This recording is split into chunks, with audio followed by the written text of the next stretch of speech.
Danas je u Domu vojske predstavljena knjiga Dušana Babca, Srbi, ruski vojni zapovednici od vremena Petra Velikog do Oktobarske revolucije, a on je i naš današnji gost.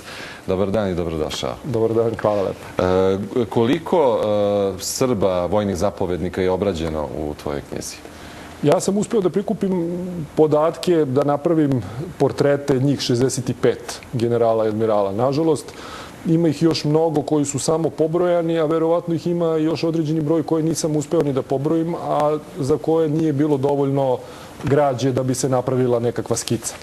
Pošto nemamo puno vremena, predlažem da izdvojimo dve biografije. Prvi je svakako general Miloradović, impresivne vojne biografije, ali takođe zaslužan je i za neke stvari, kao što, na primer, dovođenje jednog crnca u Rusiju, koji je u stvari bio kasnije postao deda Puškina, tako, najvećeg ruskog pesnika. Ne, to je Sava Vladislavić Raguzinski, ali dobro, nema veze. Znači, kad kažemo Miloradović, obično svi misle na generala Mihajla Miloradovića, koji je bio general infanterije i čuveni ruski vojskovođa. Inače, on je četvrta generacija Miloradovića u Rusiji. Njegovi preci su se doselili iz Hercegovine početkom 18. veka.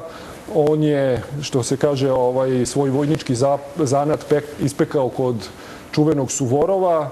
Kasnije je komandovao desnim krilom ruske vojsce u bici kod Borodina 812. godine, gde ima i ta čuvena anegdota gde Kutuzov piše svojoj ženi: evo, ja ću komandovati centrom, levim krilom Bagrationa, desnim krilom Srbin Miloradović.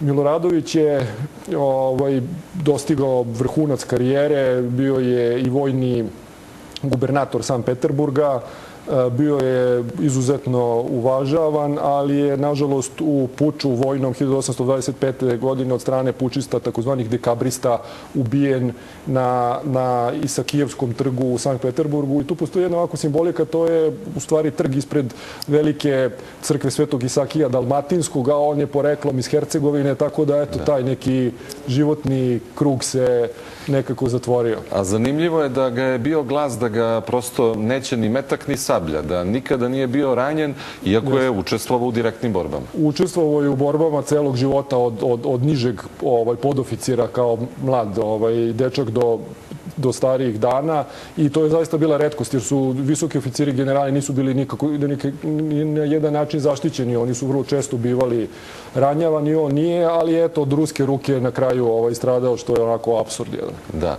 Evo da kažemo za kraj nešto o Raguzinskom. Da li je tačno da se on smatra, na primjer, osnivačem ruske tajne službe? Pa to je u ovim okvirima i terminologijom koju danas koristimo. On je svakako započeo nešto u to vreme. On je bio u Rusiji u vreme Petra Velikog i Ekaterine Velike. Zaslužan je i za veliki doprinos u diplomatiji, za razgraničenje Ruskog carstva sa Kinom. Pomenuli ste i tog, on je znao, recimo, da je Petar Veliki voleo egzotične stvari, tako da je jednom prilikom na pijaci roblja u Carigradu kupio jednog Abisinca i odneo ga je Petru Velikom na poklon. On je bio jako impresioniran tim gestom. Taj njegov sluga je imao poseban tretman i taj sluga je bio deda slavnog Puškina. Tako da, eto, možemo kažemo da smo na neki način i posredovali za tog velikana svetske literature da dođe u Rusiju.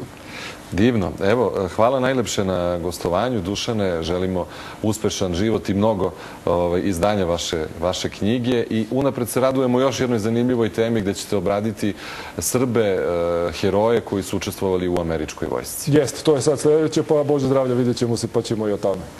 Hvala još jednom na gostovanju. Hvala. A hvala i vama, poštovani gledalci, što ste bili sa nama. Sledi Vodič za roditelje.